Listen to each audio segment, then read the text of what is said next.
There are two main steps to learning the axle stall.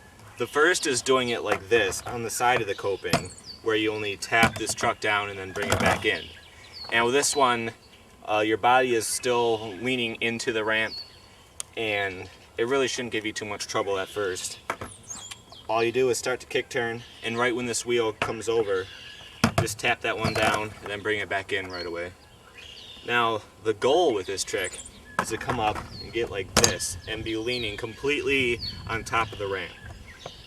Now, the main difference is instead of your body being like this, it's got to be up and over the ramp, which is pretty hard at first. The first thing you want to do is get as much speed as possible. If you have an extension or something, this would be a good time to use it. Now, try to come at less of an angle and wait longer until you pivot. Wait until you're almost completely over and then start to bring it around. Now, that should get your board up on top, but your body is what's going to make it difficult. Because even if your board's up here perfectly and you're leaning in, you'll end up just stepping off because you can't really pull it back in when your weight's forward like that.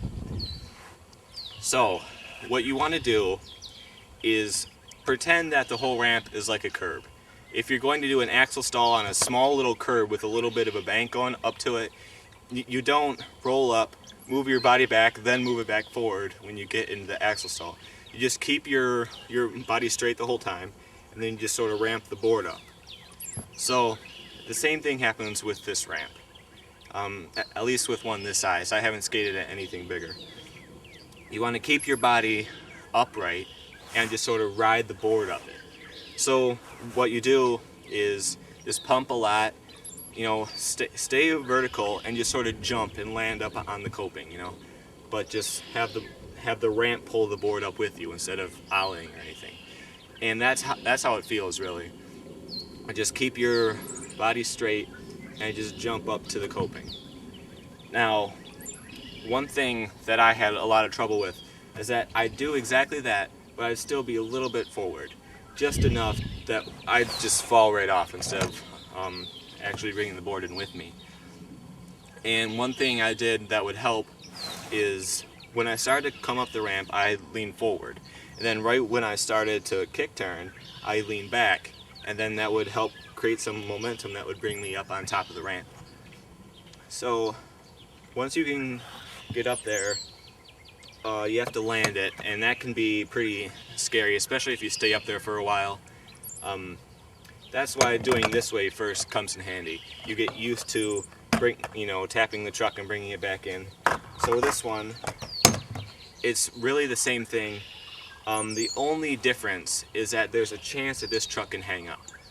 That's when you start to turn, then this truck, or this wheel actually rolls over instead of that one.